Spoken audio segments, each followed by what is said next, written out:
सत्संगत जी, प्यार से कहना धन निरंकार जी कि कैसे अपने जीवन को हम जीते जी भी और श्वास खत्म होने के बाद भी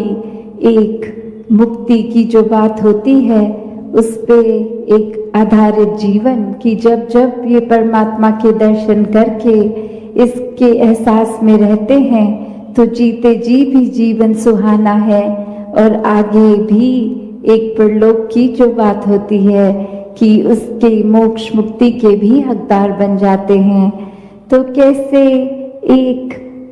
थोड़ी थोड़ी चीज़ों के पीछे जो आज है कल नहीं, ये बदलने वाली, और वहाँ परमात्मा जो हमेशा से एक जगह एक स्थिरता का प्रतीक, तो कैसे स्थिर जीवन को जहाँ जीना हर किसी के एक संभव है, और कैसे छोटी छोटी चीज़ें अगर अभी आ भी रही हैं तो इस परमात्मा पे ही ध्यान केंद्रित रखेंगे तो कब आके चली गई वो एक मन को फिर तड़प नहीं देती, एक मन में उथल पुथल नहीं होती। और ऐसे ही उथल पुथल या जीवन में कुछ चीज़ कभी कैसी है कभी कैसी है उसका प्रभाव भक्त नहीं लेता। एक कहानी भी दासी के ध्यान में आ रही कि कैसे एक व्यक्ति के पास एक घोड़ा, और वो रातों रात घोड़ा अपने आप को छुड़वा के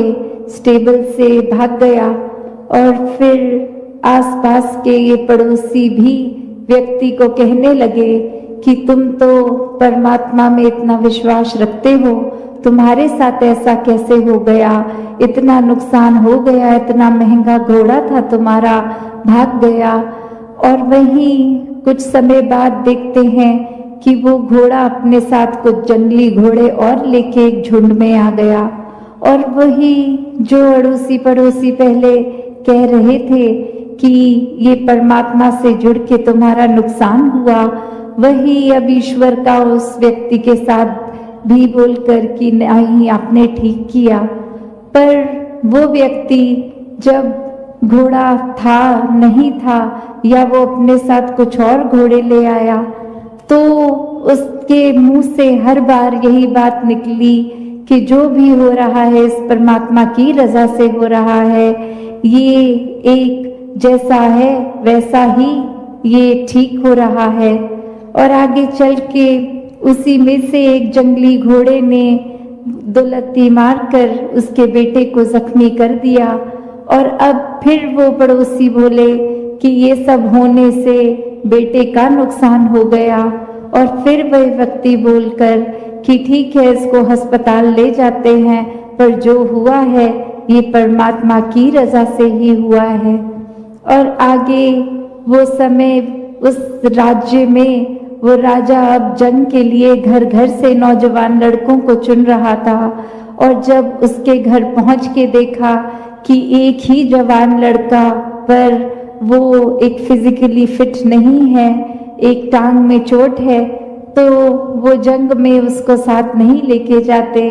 और फिर वही एक दोस्त मित्र उस व्यक्ति के कहते कि ये घोड़े की चोट से इसका चोट लगना तो फायदेमंद हो गया, क्योंकि पता नहीं इस वॉर के बाद, ये जंग के बाद वापस सलामत आता भी कि नहीं। तो ये ठीक ही हुआ कि इसको चोट लग गई और ये नहीं जा पाया जंग में। और उस समय भी मनोस्थिति उस इंसान की यही कि ये भी हुआ है तो परमात्मा की इच्छा से एक रजा में एक भाड़े में रहकर हुआ है। तो इस कहानी से जो उस व्यक्ति के मन का भाव कि कैसे उसके जीवन में भी खुशी दुख आता गया, एक मन से जो भाव इस परमात्मा पे विश्वास, इसकी रजा में रहने की वो कंटेंटमेंट, वो एक संतुष्टि कि इस परमात्मा में अपना ध्यान है, इसके आश्रय है तो सभी ठीक होना है। कि कैसे इस परमात्मा के सारे गुण हम चाहे एक मनुष्य के शरीर में हैं, पर परमात्मा जैसे देवीय गुणों से हम युक्त हो सकते हैं, ह्यूमन वैल्यूज से युक्त हो सकते हैं। ये मन में कंपैशन, काइंडनेस, दया, क्षमाशील होना, एक मन में प्यार का भाव, प्रेम का भाव, ये लव, ये सरेंडर, ये ब्रॉड माइंडेड होना, हर एक को एक्सेप्ट करना,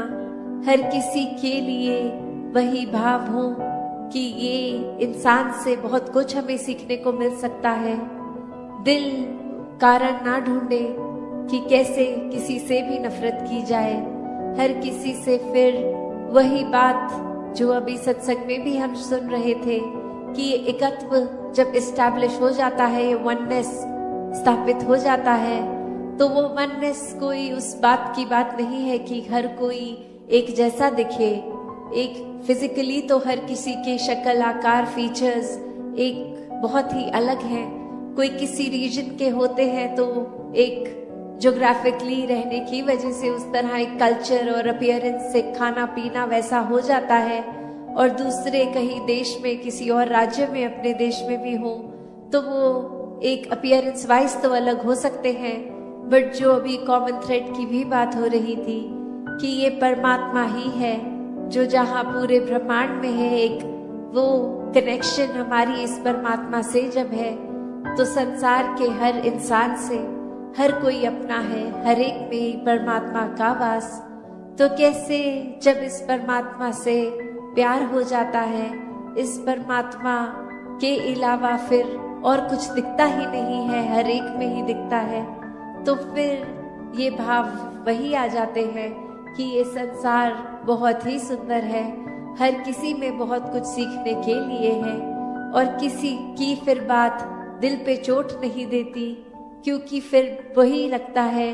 कि कोई वजह होगी, किसी का दिन अच्छा नहीं जा रहा होगा, शायद किसी की तबीयत नहीं ठीक कि इतनी इरिटेशन हो रही है, इतना तंग हो रहे हैं कि कुछ खराब हमें बोल रहे हैं। तो बात वही कि हर किसी के अंदर जब ये परमात्मा दिखता है तो एक अच्छाइयों को ही भक्त उठाते हैं, किसी की कमियों को इस तरह संसार के आगे नहीं उछालते।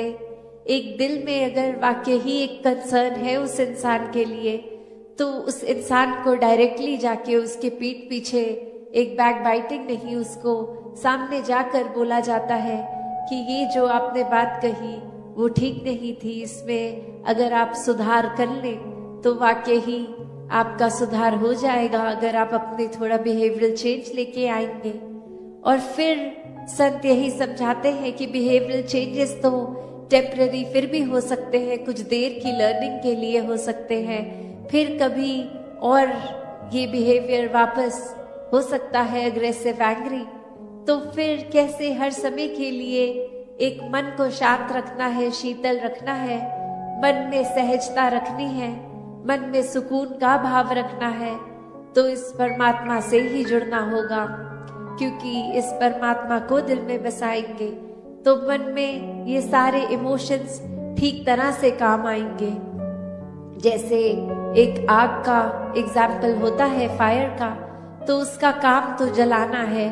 पर कैसे हम अगर वो आग के ऊपर कोई तवा रख देते हैं तो वो उसको रोटी बनाने के भी फिर वो आग ही काम आती है। वो हीट अगर बहुत ठंडा दिन है तो कैसे एक फायर प्लेस में डाल देते हैं, एक बॉन फायर करके, उससे हमें आराम ही मिलता है। तो कैसे ये जहाँ एक गुस्से की, एक एंगर की भी बात है, उसको भी अगर चैनलाइज किया जाए ठीक तरह से तो सारे ही मन के इमोशंस ये बहुत ही उपयोगी भी हो जाते हैं। हमेशा सिर्फ एक नुकसान का ही नहीं इमोशन एक रास्ता लेता, तो कैसे अपने आप को अगर सही तरीके से रखना है, सही रास्ते पे रखना है, सही सोच, सही दिल के भाव, सही बातचीत के लिए वो शब्दों का प्रयोग मन में हर एक को एक आराम देने के भाव से किया जाए, तो फिर एक सामने वाले का भी हम वो सुधार कर लेते हैं। शुरुआत चाहे अपने आप से ही करनी है, पर फिर भी अगर किसी की कोई एक बात ठीक नहीं तो उसको बहुत आराम से कन्वे करके एक वो अटेन जो करना है, जो अचीव करना है, वो चेंज भी सामने वाले में दिखेगा। सब परमात्मा के साथ जो एकत्व के बंधन में है, तो हर एक को एक दूसरे में परमात्मा ही नजर आता है, और कैसे फिर एक ये एकत्व ही दिल पे हर समय का, और उससे फिर कोई किसी में फर्क नहीं दिखता, कोई ऊंच नीच जाति पाति प्रांति कुछ भी फर्क नहीं, सब अपने हैं, सब ही पूजनीय हैं। तो कैसे ये परमात्मा का वास तो पूरी सृष्टि के कण कण में है, और वहीं जो हर किसी में भी, और यही परमात्मा को देखना ब्रह्म ज्ञान है कि इस परमात्मा को जब हर समय के लिए ये दिखाई देगा कि हर जगह ही मौजूद है, तो फिर एक जहाँ अपनी भी चेतनता जाग उठेगी, एक जो सच्ची दात है, जो भक्तों ने युगों युगों से समझाई है कि दुनिया भी एक दौलत तो आज है कल नहीं, इसने बदल जाना है, एक माया का रूप बदल जाना है, घर परिवार सोसाइटी सब बदल जाएगा, पर सिर्फ और सिर्फ एक चीज़ जो अपनी जगह में कायम दायम शुरू से थी, अभी भी है, और ये संसार खत्म होने पे भी रह जाएगी, तो वो बस ये परमात्मा, ये निराकार है। तो इस निराकार को पहचान के जीवन में जहाँ फिर वो समझ भी आ जाती है कि जो कुछ इस निराकार ने दिया है उसका सदुपयोग ही करना है, किसी के नुकसान का कारण अपने आप को या किसी वस्तु को नहीं बनाना, मन में भाव हर किसी के लिए एक शुद्ध विचार रखते हुए हर किसी के लिए फिर वो मन से एक दुआ अरदास कि ये जहाँ किसी के दिन घर में जीवन में एक स्वास्थ्य रूप किसी भी तरह का एक नुकसान हो रहा है, तो वो भी एक भक्तों का दिल तो इस तरह पिघलता है, किसी को देखकर ठीक नहीं है तो उनसे ज़्यादा उनका दर्द भक्त समझते हैं। तो कैसे ऐसे वाले जीवन को मुबारकबाद जीवन कहा जाता है। ये एक परोपकारी जीवन होता है, अपने लिए सेल्फ सेंटर्ड होके, सेल्फिश होके, ये अपने ऊपर केंद्रित नहीं, पूरे संसार की भलाई के लिए भक्त अपना जीवन लगा देते हैं, पूरी ह्यूमैनिटी, पूरी मानवता के लिए ये संसार में आकर। तो कैसे जहाँ एक मन में भी भाव होते हैं कि ये एक समान अगर नहीं भी कोई दिख रहा पर सब ही एक है, तो भाव वही कि भक्तों ने युगों से ये जो संदेश दिया है कि कैसे इस परमात्मा को जानकर फिर अपने जीवन में बदलाव आ सकता है। तो किस तरह ये जो हमारी धरती है इतनी सुंदर है, पर्वत भी है, इसमें रेत भी है, पानी समुंदर के तरह, किसी नदी की तरह, या कितना सारा अलग तरीके से पानी भी जहाँ है, तो इतनी भिन्न भिन्न तरह से ये जो धरती में दिखने के लिए तो काफ़ी अलग चीज़ें हैं जिसकी हम सुंदरताएं निहार सकते हैं। तो इसको खूबसूरत ये जो बना रहा है, अगर हम हर एक के गुण भी देखें कि ये जो कुदरत है उसमें अगर जहाँ पहाड़ की जिक्र आ रहा है तो पहाड़ वो कितना ऊंचा, कितना मजबूत, कितना उसमें एक हाइट भी होती है। तो कैसे अगर पानी की ओर देखें तो कैसे नदी नीचे की तरफ आती है और अपने इस सागर रूप में मिलती है, कैसे जो रेत होते हैं ये हवा के साथ मिट्टी की जब बात आती है, तो धरती में कितनी खूबसूरती है, हर एक चीज़ की अपने आप में कितने सारे गुण हैं। फिर भी ये आपस में जब रहते हैं आपस में टकरार नहीं करते, और कैसे हम इंसान इसी धरती पे जब आकर रह रहे हैं तो ये सब चीज़ें हमें दिख रही हैं पर हम इसको खराब करने की ओर लगे हुए हैं। ऐसे ही अगर हम अपने मन की तरफ भी झांकें कि कैसे हम एक इसमें संसार में आए तो हैं, चाहे कोई कैसा है, किसी का हमसे फर्क है, चाहे कोई दिखने में हमसे अलग है, चाहे वो भोजन अलग तरह का खाते हैं, हम अलग तरह का खाते हैं, या कोई भी ऐसी बात जो हमको एक दूसरे से वो फर्क दिखाती है, तो हम अगर उस फर्क को फर्क की तरह ना देखें, हम उसको ये माने कि जैसे ये संसार में यूनिटी इन डाइवर्सिटी की बात है, ये जो भिन्न भिन्न प्रकार के जो फूल हैं उनकी अपनी अलग महक है, तो कैसे हर एक चीज़ जो दूसरे से चाहे कितनी भी अलग दिखती है उसकी रिस्पेक्ट इस तरह करनी, उसका सम्मान इस तरह करना कि ये बिल्कुल हम जैसा है, हमें तुच्छ भाव से नीचे दृष्टि से नहीं देखना, हमको उसकी जो भी खूबसूरती है, जो भी गुण है उस व्यक्ति में भी, वो गुण सिर्फ ग्रहण करने हैं। तो कैसे ये है वही उदाहरण कि चाहे पहाड़ है, चाहे नदी है, चाहे रेत है, तो ये सब चीज़ें जब आपस में एक दूसरे से अपनी तुलना नहीं करती या दूसरे को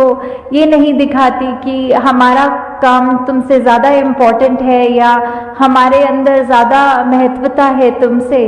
तो हम इंसान क्यों ये गलती कर जाते हैं जहाँ स्वयं को श्रेष्ठ मान लेते हैं। अगर उदाहरण के तौर पे हम अपने हाथ की ओर भी देखें तो हर उंगली दूसरी उंगली से अलग हाइट की है। अगर हम कोई कार्य कर रहे हैं तो जैसे अगर हमें कोई कुल्हाड़ी या कुछ पकड़ना है तो पूरी मुट्ठी का काम उससे आता है, अगर हमें भोजन करना है तो हमारी 3 उंगलियों का ही काम आता है, अगर हमें फ़ोन पे टच स्क्रीन पे मैसेज करना है तो वो सिर्फ अंगूठे से ही काम हो जाता है।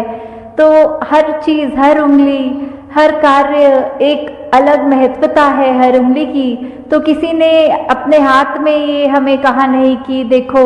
हमारा काम तुमसे ज़्यादा इम्पोर्टेंट है। तो कैसे हम फिर भी एक कलाई से निकलते हुए ये जो भिन्न भिन्न दिखने वाली उंगलियां हैं हमारे हाथ में, ये जब एकत्व की तरह इकट्ठे एक हाथ में रह सकती हैं, दूसरे को कोई नीचा नहीं दिखाती, फिर भी जो अपना काम है वो पूरी ईमानदारी से करते हैं, तो ऐसे हम ये मनुष्य का शरीर जो हमारा है, तो फिर भी हमारे अंदर वो मनुष्य वाले, मानव वाले गुण क्यों नहीं बस पाते? क्यों हम फिर भी, क्योंकि दूसरा हमसे एक हमारे जैसा नहीं, उससे भेदभाव मन में नफरतें ला जाते हैं? क्यों हम एक सामने वाले व्यक्ति को ऐसे पूजनीय तरीके से नहीं देख पाते, उसकी मिनट मिनट में कोशिश करते हैं कि किसी तरह हम दुनिया के आगे उसकी बेइज्जती कर दें, किस तरह हम उसका इस तरह मजाक उड़ाएं कि अगला रोने को मजबूर हो जाए। तो ऐसे भाव हमारे मन में क्यों हैं? हम इस तरह उस व्यक्ति के अंदर, उसके दिल में ये परमात्मा जो बसा है उसमें हम चोट क्यों पहुंचाते हैं? तो हम अगर यही बात रखें कि किसी ने अपनी सबकी जो भी इम्पोर्टेंस है वो तो हर एक का कार्य, हर एक को यूनिक है, ये परमात्मा ने हर एक को बनाया है, हर एक की शक्ल अलग दूसरे से है। हालांकि ये जो फिंगरप्रिंट्स की भी बात आती है कि किसी का एक अंगूठे का निशान दूसरे से नहीं मिलता, परमात्मा ने तो हमें इतना खूबसूरत, इतना हमारे अंदर अलग अलग गुण बसाए हैं, तो फिर हम हर एक के उन गुणों को गुणों की तरह ही देखें, उससे नफरत करने के लिए, उससे कोई वैर विरोध की मन में भावना रखने के लिए उसको उस तरह देख के या नीचा नहीं देखें। कि कैसे धरती तो परमात्मा ने इतनी सुंदर बनाई है, इतना कुछ है जो हमको कार्य में उपयोग की तरह आता है, इस धरती से ही निकला हुआ, और फिर भी हम इंसान ये धरती को उजाड़ने चले हैं। और उजाड़ा भी हमने कैसे है कि हमारे ये मन से ही ये नफरत की बात जब आई, हमारे मन में अच्छे गुणों की बजाय जब हमने ये बुरी बातों पे ध्यान ज़्यादा डालना शुरू किया, तो ये बुरी चीज़ें हमारे मन में, दिमाग में, व्यवहार में इस तरह हावी हो गई कि वो चीज़ें हमारे कर्मों के अंदर अब इस तरह निकलने लगी कि आपस में हमने सिर्फ जहाँ मन में नफरत थी तो अब वो कर्म से, अपने हाथों से लड़ाई झगड़ा भी करना शुरू कर दिया। और कैसे ये, चाहे परमात्मा ने धरती तो इतनी सुंदर बनाई, हमने कैसे इसका दुरुपयोग कर दिया, जहाँ हमारे को पेड़ देखें, कुछ भी देखें जो इतने फलदायी हैं, या कैसा पानी नदियों का साफ अच्छा पीने के लिए इंसान का है, तो हमने जहाँ वो पेड़ भी काटने शुरू कर दिए, वो नदी में कचरा डाल के वो पानी पीने लायक भी नहीं छोड़ा। ऐसा कुछ भी अगर इस धरती का हम ये जो नेचर की तरफ से एक सौगात की तरह, एक गिफ्ट की तरह चीज़ मिली, तो कैसे हमने उसी को एक गलत रास्ते पे ले गए और हम कैसे उसको अपने सिर्फ हित देखकर और दूसरे की भलाई ना देख के सब उसमें उजाड़ने लग गए। और जो ये मानवीय गुण हमारे अंदर हैं, हमने तो वो भी नहीं देखा कि हम किस तरह किसी से व्यवहार कर रहे हैं। हम उसको अगर अच्छी तरह नहीं एक कंसिडर कर पा रहे दूसरे को, तो हमारा कोई ये भी हक नहीं कि उसको चोट पहुंचाएं। सात संगत जी, धन निरंकार जी।